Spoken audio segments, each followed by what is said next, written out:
Hi everyone, welcome back for another video. Today I want to show you how to improve the performance of your PC for free. Yes, for free.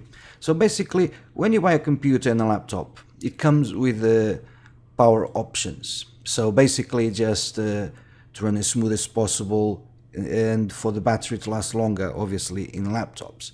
And the thing is, whenever you install Windows, sometimes just comes by everything by default, everything that is installed and how it's installed on laptops, even on a normal PC, happens the same. So the first thing you want to do is check the CPU, and as you can see, my CPU, it's 6% utilization, 2, and it's running at 2.18 gigahertz.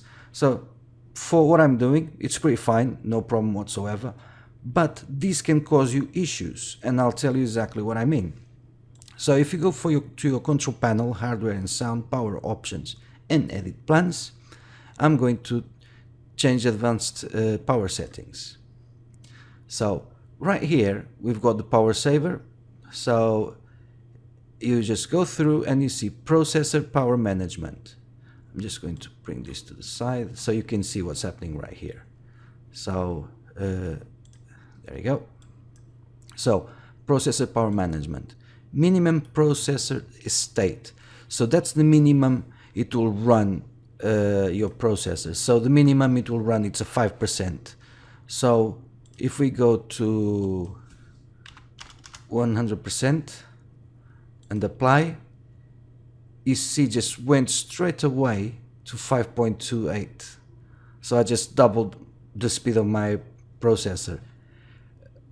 Just because obviously it's trying to keep everything as cool, and that's the minimum, and obviously it's, especially on laptops, you'll see that it'll improve the cooling because you don't have as much cooling, and obviously battery life. On the PC it just runs cooler because that's the minimum.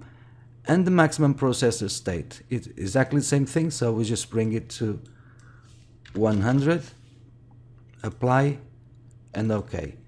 Obviously there was no much change here because, as you can see, I'm not doing much, but you saw the difference. The difference was straight away double. So this is it, a super quick video, and this way obviously if you're working on a laptop your battery won't last as long, I can assure you that, but you'll be running full potential of the CPU that you have. That's it for now. Thanks for watching. Don't forget to subscribe, share this video with everyone you know, and even with those you don't know. If you want some more tips and tricks, just let me know and I'll be here to help you out. Thanks for watching, and I'll see you next time. Bye for now.